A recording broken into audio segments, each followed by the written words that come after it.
স্বর্ণার অবিশ্বাস্য ব্যাটিং কিংবা রেকর্ডের পরও বাংলাদেশের আক্ষেপ। দক্ষিণ আফ্রিকার বিপক্ষে হেরে গেছে বাংলাদেশ দল। জ্যোতিদের এবারের বিশ্বকাপে দ্বিতীয় জয়ের দেখা আরও একটু অধরাই রয়ে গেল। দক্ষিণ আফ্রিকার বিপক্ষে বাংলাদেশ ম্যাচ হেরে গেছে 3 উইকেটের ব্যবধানে। শেষ ওভারে হেরেছে জ্যোতিরা। গোটা ম্যাচেই বাংলাদেশের কৃতিত্ব ছিল। প্রথম ইনিংসে অবিশ্বাস্য ব্যাটিং করেছে বাংলাদেশের লোয়ার অর্ডারের ব্যাটাররা। অবিশ্বাস্য ব্যাটিং করেছেন স্বর্ণা নিজেই। যেমনটা বলছিলাম, তিনি রেকর্ড করেছেন। বাংলাদেশ দলের হয়ে দ্রুততম 50 রেকর্ডটা করেছেন স্বর্ণা আক্তার।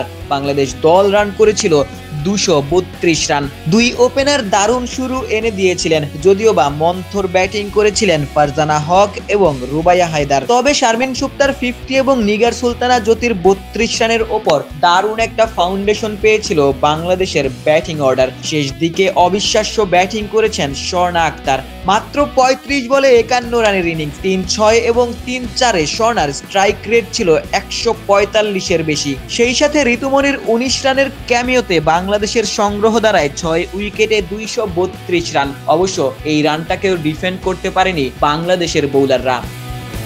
যদিও বোলিং ডিপার্টমেন্টে বোলাররা হতাশ করেননি। মাত্র 78 রানের মধ্যেই দক্ষিণ আফ্রিকার 5টা উইকেট তুলে নিয়েছিলেন বোলাররা।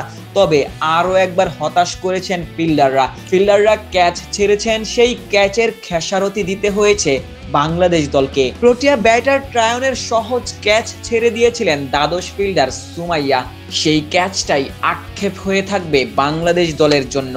শেষ পর্যন্ত দক্ষিণ আফ্রিকা বাংলাদেশ দলকে হারিয়ে দিয়েছে 3 উইকেটের বড় ব্যবধানে। আরও একবার হতাশা জ্যোতিদের জন্য, আরও একবার আক্ষেপ বাংলাদেশের সমর্থকদের জন্য।